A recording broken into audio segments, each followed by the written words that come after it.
YouTubers, this is Nurse J at Nursing the Truth, and I hope everyone's having a great day today. Um, Me and Thoth here, we are having an excellent day today, and as of yesterday, we started on our Genesis, the first chapter series. And this is going to be a great show for you guys today because now we're going to start learning chapter 2 of Genesis. So get your King James Bible because that's what I'm reading out of. And so you're going to kind of see the contradictions and problems that we have going on through the scriptures. Now, let's do a little recap of Genesis 1 as of yesterday that I was talking about.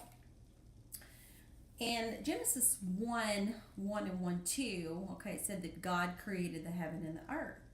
And then it was saying in verse 2 that the heaven was without form and void.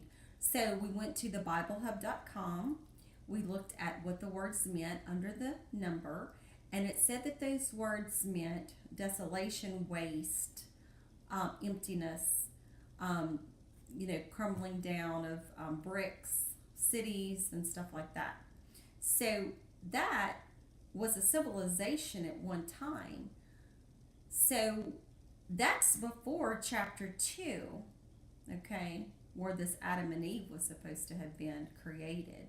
So therefore that tells you that there were men and women living before Adam and Eve as the first male and female that we've been told growing up in the church. Now in Genesis 1:26, I told you that the Elohim means God and goddesses or divine ones, okay, or divine judges.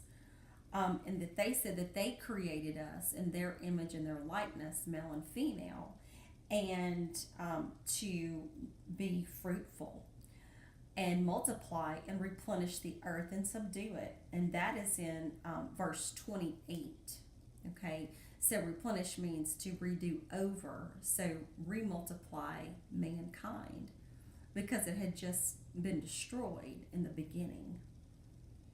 And it also says in verse 29 that we could eat of every herb that was growing on the trees and that this herb was for food. Doesn't talk about animals, doesn't talk about killing animals to eat for meat or for food. And then it said that we could have every tree which is the fruit of a tree yielding seed. It did not say anything about you could not eat from this particular tree in the garden. Actually, there is no garden in the first chapter story. So now we're moving on to Genesis 2. I had to give you a little bit of a recap to where you can kind of know where the story is going now. And I will show you contradictions. Also, too, when they put this Bible together, there were Elohim writers, Yahweh writers, Deuteronomist writers, and the J-Source writers. You can look that up in your Wikipedia of the 4 different types of writers that were put into this book. And so they're all scrambled up and are garbled, and you can't tell one thing from another. So to really put your life and your faith and your belief on one of these things is almost detrimental to your mental health. So now we're going on to chapter 2.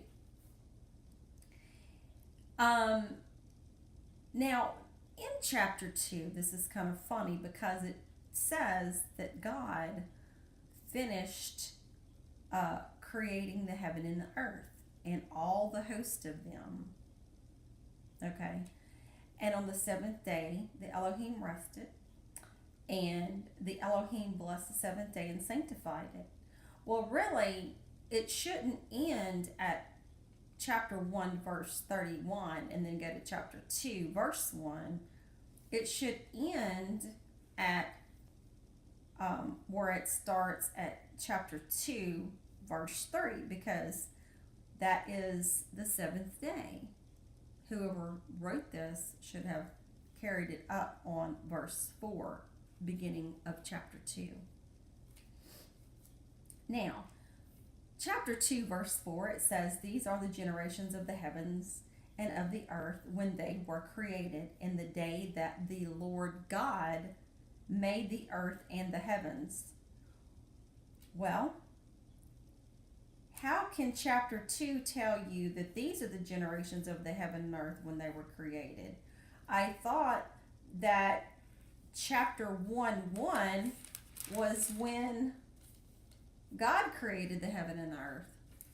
So, right there, off the brink of the verse, we already have problems. Okay? Already. And it said in verse 5, "And every plant of the field before it was in the earth, and every herb of the field before it grew. For the Lord God had not caused it to rain upon the earth, and there was not a man to till the ground." Okay. So, if you read the Sumerian texts and the Enuma Elish or the Atrahasis or the 7 tablets of creation, this is none other than coming out of the Sumerian myth of creation of man, about the Enki and Enlil story. And they put a little twist on it, okay? Because right there it's telling you that there was not a man to till the ground. So this particular chapter, they're telling you that the God had created this and that there was no man yet to till it. So evidently he was getting ready to put somebody there to work on it besides himself. Now let's go to verse 7. "And the Lord God formed man of the dust of the ground, and breathed into his nostrils the breath of life, and man became a living soul."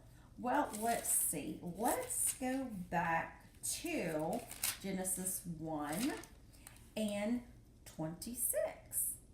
It just was said that the Elohim said, "Let us make man in our image and our likeness, male and female, he created them." It did not say that he formed man of the dust of the ground. It did not say he breathed into his nostrils the breath of life and man became a living soul. 2 contradictory stories. And verse 8, moving along, "And the Lord God planted a garden eastward in Eden, and there he put the man whom he had formed." In chapter 1, there was no garden eastward of Eden. And also in chapter 1, verse 26, there was man and woman together, formed at the same time. And that he told them in verse 28 to replenish and multiply and subdue the earth. Verse 9 in chapter 2. "And out of the ground made the Lord God to grow every tree that is pleasant to the sight and good for food, the tree of life also in the midst of the garden, and the tree of knowledge of good and evil." Chapter 1, there were no trees that were different from either one. All trees, every tree, was given to us for meat, which in the BibleHub.com means food. There was no tree of life, and there was no tree of knowledge of good and evil. And then it goes down about all the rivers, the Pishon, the Gishon, the Tigris and Euphrates. Okay, now verse 15 in chapter 2 says, "And the Lord God took the man and put him into the Garden of Eden to dress it and keep it up." So right there, he made him a worker. "And the Lord God commanded the man, saying, Of every tree of the garden thou mayest freely eat, but of the tree of knowledge of good and evil thou shalt not eat of it, for in the day that thou eatest thereof thou shalt surely die." Chapter 1 had nothing to do with the tree of knowledge. If you want to take verse 17 and listen to God, whoever this guy is. He tells you don't eat of the tree of knowledge of good and evil because you're going to die. Well, we know the story. The guy doesn't die, so this guy's a liar. And the Lord God said, "It is not good that man should be alone. I will make him a helpmate for him." Chapter 1, verse 26 said the Elohim made male and female at the same time.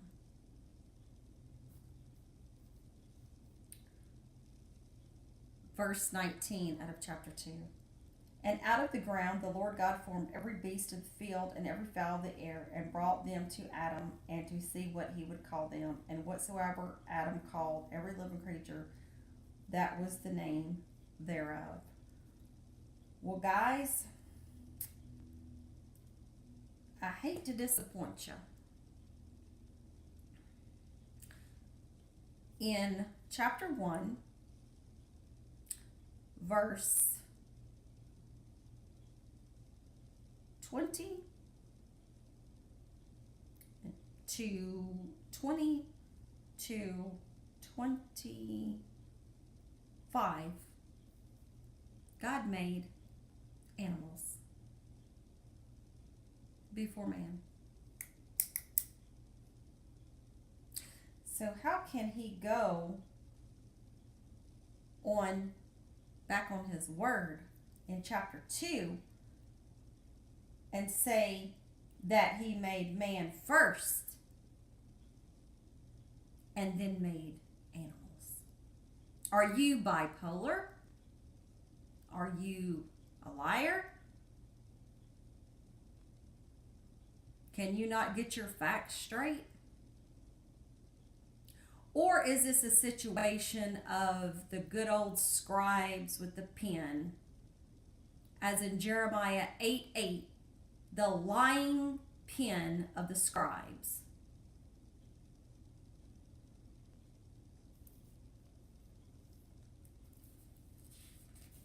Verse 20 in chapter 2. And Adam gave names to all the cattle, and to all the fowl of the air, and to every beast of the field. But Adam, there was not found a helpmeet for him. And the Lord caused a deep sleep to fall on Adam, and he took one of his ribs and closed up the flesh in thereof. And he made a woman out of the man, and brought her to the man. And Adam said, "This is now bone of my bone and flesh of my flesh. There shall be called woman, because she was taken out of man." That's in verse 23. Well, let's see here, guys. I think that how the procreation thing is to be is that a female has the child, not a man has the child. This is purely genetic manipulation. You cannot take a rib out of a man and then make it to be a little baby and to grow. This states a rib and brings out a full-grown woman.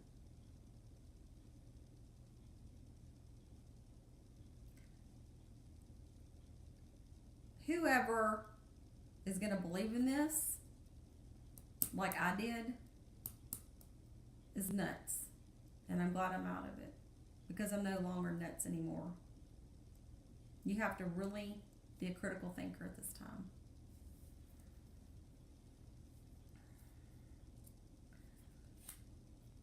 So clearly you see two totally different chapters. And this chapter 2 is no more than the the 7 tablets of creation. Okay, the Enki and Enlil story of the Anunnaki that came here. And if you read the tablets, it will tell you that they were looking for workers to mine gold and save their planet from atmospheric problems. And why is that? When you look at chapter 2, verse 11, and it tells you about the name of the first river is Pishon, that is it which compasses the whole land of Havilah, where there is gold, and the gold of that land is good. What should that matter to us? Like, who gives a damn? Like, I mean, I'm serious. Like, if you're going to read a text, God telling us different things, laws and stuff, who gives a damn if he's saying that the gold of that land is good? What good is that to us? Like, what does that have anything to do with it? In the Sumerian text, the Sumerians wrote about this, and it was noted about the gold.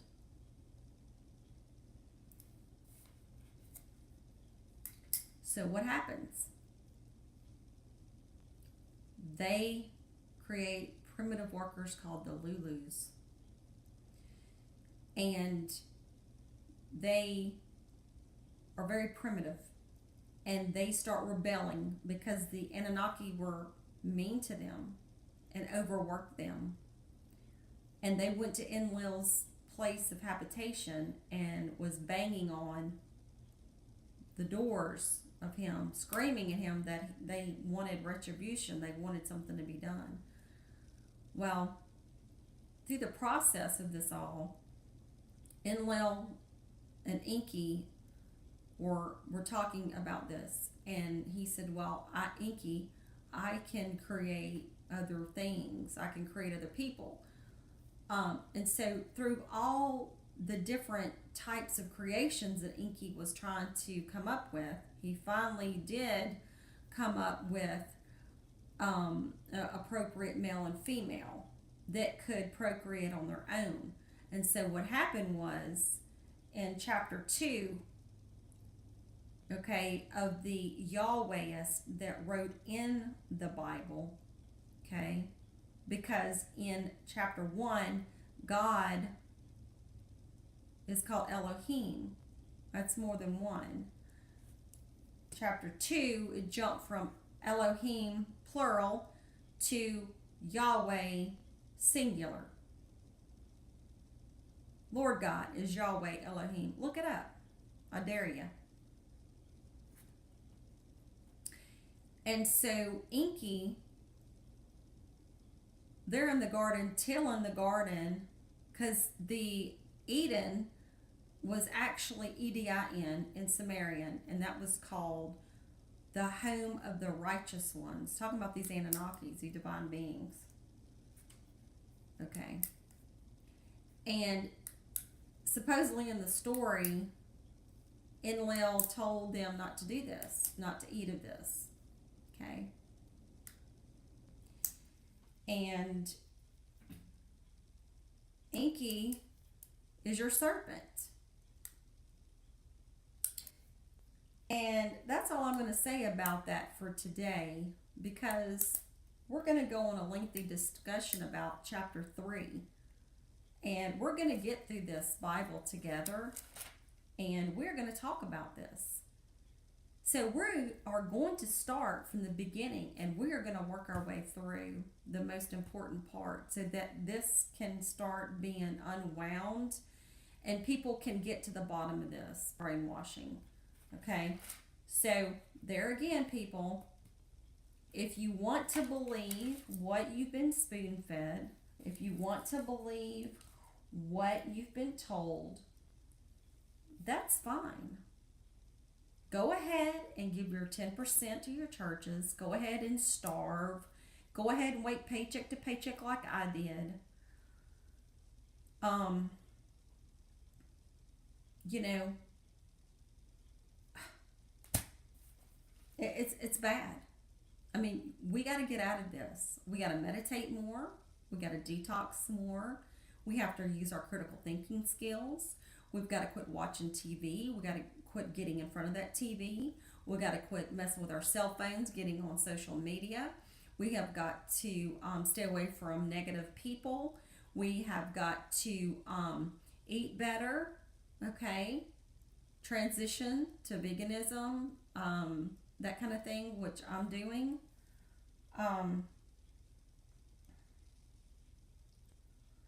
So clearly, when you go chapter 1, it's the Elohim. They created us.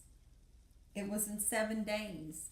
They were pleased at what they did.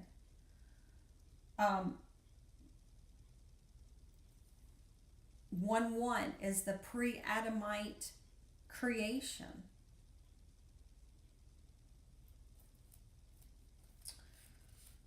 Like I said, read the Sumerian tablets, read the Enuma Elish, which is the 7 tablets of creation.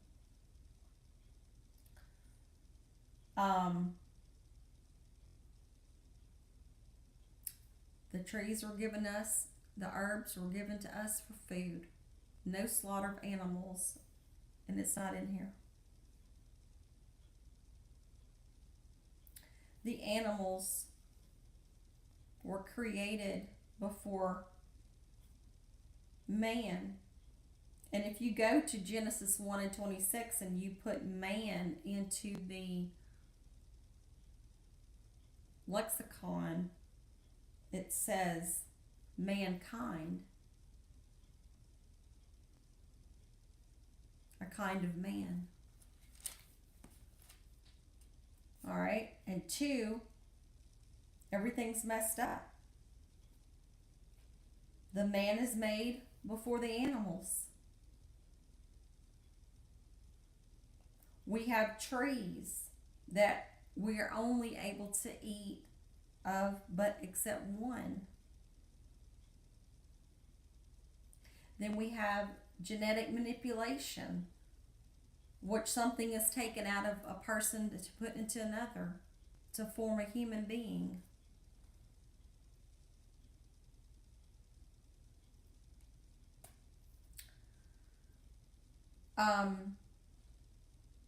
If you go to chapter 2, verse 20, and it says, "And Adam gave names to all cattle and to all fowl of the air and to every beast on the field, but for Adam there was not found help meet for him." So Adam, if you put Adam in the computer, I think it's number 120 if I'm not mistaken, it means humans. So guys, just beware. You have 2 creation stories, 2 totally different stories. We have a mixed up situation here.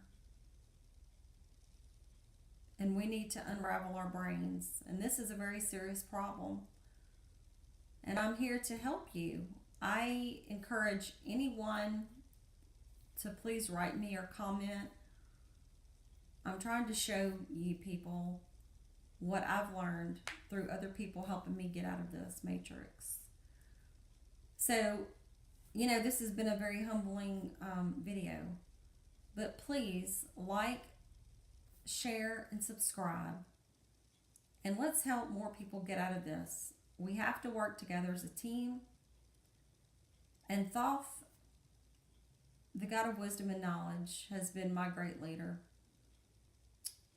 His books are the Hermetica, the books of the Book of the Dead, and the Kabbalion are so powerful that your mind will explode into knowledge. So there again, as me and Thoth always say, when you search for the truth and you find the truth, let the truth set you free. Ashe and Hotep.